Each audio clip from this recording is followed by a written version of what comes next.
In this video, I'll be walking you guys through how I got an $8,000 close on my second closing call ever. And I'll be walking you guys through the mistakes I made, what I would have done differently with the knowledge that I know now. So that way, when you guys are closing deals for yourself, you can see what mistakes I made on this call. So that way you don't have to make those same exact mistakes for yourself. So let's go ahead and dive straight into it, guys. Hello. Hey, Steph, how are you? Good. How are you? Pretty good. Can't really complain. You have a good day, sir? Yeah, not bad. Not bad. It's dark where you are. Yeah, I currently live in Bangkok, Thailand. I'm from Georgia, United States, but Oh, fantastic. might as well just go wherever you want, really. So if I were to go back in time and put myself in my past version self, instead of not setting the frame like I did right here, I'd be like, okay, cool. So name. I know we have a limited amount of time today, so I mean, are you pretty much ready to go ahead and get started? And then he would be like, cool. And I'm like, cool. So in terms of your day trading right now, like what do you think is the biggest problem or struggle you're going through right now? So that way you dive straight into the deep question on trying to figure out like what the problem is, like why they even hopped on the call in the first place. But unfortunately, I did not do that here. So you guys are about to see what happens.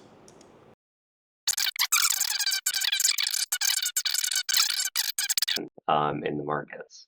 Yeah, I got you. Blabbering, of course, on this call, it actually did help out because he was a very open guy. He was a very high level individual. He was a very hot lead as well. So that's what I tell you guys in a lot of my videos. It really doesn't matter that much how good your sales skills are in the remote sales space. It really determines on which offer you're on that determines how much money you're able to make, because you can have the worst salesman in the world on the best offer in the world, and he's going to be making absolute bank compared to the best salesman in the world on the worst offer in the world, who will just be making pennies and scraps. Yeah.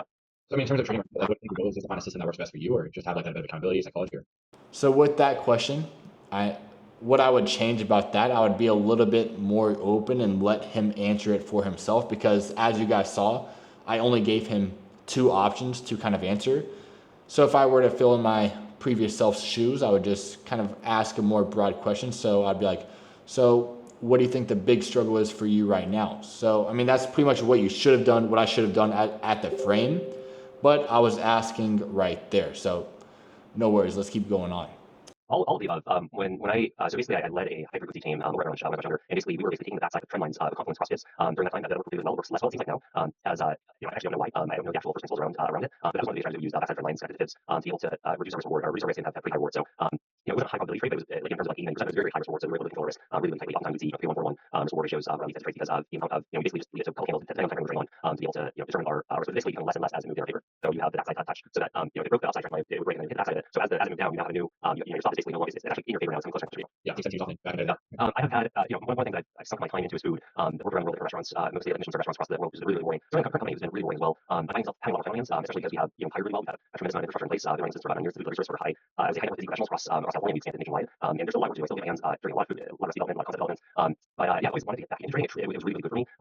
In terms of looking at everything objectively, it's actually helped me across a lot of different ideas. When we're able to look at everything objectively, you don't pick your way. You actually have a set of confluence of signals that allow you to say, well, I have high probability around this decision. Here are the assumptions. Here are the facts. And you know all the facts. You have at least understanding and a humble approach towards what are the assumptions. And so I always found, I even use like trading psychology and relationships, right? The way that we don't really argue much because we're only just looking at how things are objectively, and even when there's like emotion involved in it, having objectivity around what are the attributes of an emotion that takes place is really, really helpful to be able to just be on the same page and not have to have so much like strong opinion without much happening around it. So, trading now is it more just kind of a passion for you, or is it something you want to kind of delve into full time, maybe branch off from what you're doing now for businesses? What do you Yeah, I would say definitely like learning is always full time for me, and a lot more time to do that outside of our business. And I would say trading. I don't think I'm trading the entire day, but I'm really focused on research and understanding where probability moves might live. So in that sense, I would say trading is a full time thing. Is I would say a lot of research and setups and understanding bias and understanding where reversal patterns might take place. And frankly, for a lot of I've never heard of ICT before, and it was my first real kind of look into it. I've seen a lot of market profile type stuff, Jim Dalton, and trade with Peter from Trade before over at Jim Dalton, market profile and time price relationship of Winston and that sort of thing. But it just seemed it made so much sense. It also simplified a lot of market profiles that I used to obsess over when I was much younger. So it's yeah, so I'm coming in with a very open mind, regardless of my background, regardless of how much success I had in previous trading since, and just really just open my brain and as a first step to surveys, like really have deep understanding across opportunities, and then be able to develop bias towards how to approach this. Okay, 100%. So, I mean, it sounds like you'd be a perfect fit for this marketing blueprint. Is there anything else that like you might need to tell me or something that's going on in your life that I need to know about? Financially pretty secure, a strong business, at home, everything's good. Yeah, and just kind of, always want to get back into it. And after watching a few just videos around business strategy, it made so much logical sense to me, and especially the objectivity around just how candles close, and it's very different than the way I was trading before, where it was always off the trend line movements and rejection of the backside of the trend line or a combination of. So I would say I'm not very well versed in trading, especially so in the last 15, 17 years. I really haven't the market at all. Gotcha. Yeah, I mean, we'll definitely where you are right now, and also what to achieve, and that's something we can help you assist with inside this marketing blueprint. So if you'd like, I can walk you through the entire process, things that we have. We've been having agency for a lot of members. That'd be cool. Now guys, like I was telling you guys earlier, this is a very hot lead, very high level guy. Seems like he already knew what he wanted. That's why I went straight into the transition slash summary. And I didn't dig too deep into the pain, the motivation, because it seemed like he was just, I don't know, he just felt really hot. Like sometimes on a sales call, you can just feel that they just want you to give them the price and they are ready to get started. So on this call, that's exactly how I felt. I was like, okay, this guy's, he's pretty much ready to buy. He doesn't really care about me. He just wants to proceed on and get inside the community slash mentorship. So let's just see how it goes. I need to tell me, or something that's kind of going on in your life that I might need to know about? No, financially pretty secure, have a strong business, at home, everything is good. Yeah, and just, You see, he has no pain points really. I just, just kind of, He's accomplished the main quest of life, and day trading is like a side quest for him. So I'm like, oh, okay, fair enough. And those are the 4 phases of this marketing blueprint. Any final thoughts or questions on what we've covered? no, it sounds super comprehensive and great that there's accountability built in throughout the process because I think a lot of people would, a lot of people skip over content they might not fully understand without diving into the little details. So it's something I appreciate. That's exciting. Sounds good, Stefan. Well, what do you think you want to claim? Yeah, that'd be great. I would love to join. I definitely have the time commitment available, and so I've traded professionally before and kind of really understand the amount of details and whatnot to really capture to be just understanding the landscape before actually taking a trade. So yeah, I would love to join. Okay, perfect. Well, right now, the price to actually get inside for a lifetime would be the pay in full, which is 8,000 USD, or we have the 2-pay option of 5,000, or the 3-pay option of 4,000. Yeah, so right there, guys, that was the worst price drop ever. Literally just threw it at him, raped him with it. Didn't give any insights like that. But I mean, at this point in time, he was already a hot lead, already ready to buy. So it didn't really matter that much that it was like a 1 out of 10 price drop. But usually, if you're talking to leads who are like, you have to actually sell them, you actually have to use some sales skills besides like what I did right here. You usually bring up some type of urgency tactic to let them know that it's better to take action now than to go off and think about it, to go talk to their wife. So that way they have that incentive to pay now and not just wait and put it off for a week, for a month, and then eventually for a lifetime. So usually on sales calls, if you're wanting to do that and build up that urgency and that tension to get them to buy now, you can usually, what I usually do is offer incentive-based pricing. And what that means is if you do take any type of action today, then you'll be able to save $2,000 off the initial price of $10,000, which brings it down to a flat $8,000 for a lifetime, which of course can be spaced 30 days apart into 2 payments of 4,000 USD. Does that make sense? Now that's not the exact thing I use, but that's just kind of an example of like what you should usually do instead of just price dropping like this. So that way you kind of build up that incentive to pay now instead of later on. Cool. So the one time is fine. Okay, cool. Just email the best way to send this to you, or text? Email. Email. All right, cool. And if you could put your Discord username in the Zoom chat.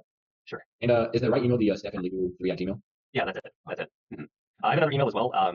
You can add on to the account. I'll just type it in here. All right. Which one's your like the main one you want to use? The one you're about to send me? Yeah, I would say the Stefan at Go Methodology is the best one because I will check that pretty much every day. That's my work email, and then the other personal email, I don't stay on top of this as well. Yeah. Here we go. Let me go ahead and send over your Discord to Casper. Well, should be going through shortly here. All good on mine. So if you can go ahead and check your email as well. If we wrong email, send to your different one. Cool. Yep, got it. So welcome and log in. Maybe a 4 out of 10 sales call. Still got the $800 commission, $8,000 sale. So like I told you guys earlier on, it really determines on what offer you're on. That determines on how much money you make. And if you're having trouble finding an offer right now, you have no idea where to look or how to get started, I have a full free guide here on YouTube. You can go ahead and watch that. But if you want to fast track your progress to at least 10,000 a month anywhere in the world, because I mean, you and I both know that 10,000 a month, that's like the bare minimum you should be making as a man to start creating the dream life that you want for yourself. So if you want access to all my personal offers within my community, training as a setter or a closer, and finding that gold mine of an offer so that way you don't have to have the same thing that happened to me happen to you, which was coming out here to Bangkok, Thailand with $1,500 to my name and then going flat broke, having to fast, having to not be able to pay my bills, to landing an offer as a setter and then just scaling up to this point. This was like halfway through my journey to where I am now, making $20,000 a month anywhere in the world with remote sales. So if you are interested in getting started with remote sales so you can be as shit as I was and still make $800 from one call like this, you can apply down below in the description, book a call with me, and we can kind of go over like what's actually inside and make sure that remote sales would be good for you, because remote sales is not for everyone. Although sales is everything, if you've made a friend, a girlfriend, you're still using sales. Everyone uses sales since the beginning of time. And it's just a matter of, are you getting paid or are you doing sales for free? So hopefully you guys enjoyed and you guys get to see the reality of remote sales if you land a gold mine of an offer, because to be completely honest, guys, in the remote sales space, there's so many scam offers. There's so many offers that provide you $0 of income. I know that from firsthand experience. The first 3 offers that I landed on in my 2.5 years of experience in the remote sales space were absolute shit. Made $0 in the first like 3 to 4 months in my remote sales career. But being able to take the risk, invest in mentors, invest in masterminds, and learn from the best of the best, it's been able to exponentially increase my progress, my skill set, and my growth in my income and in my life. So hopefully you guys enjoyed the video today. It's been a pleasure, and I will see you guys tomorrow.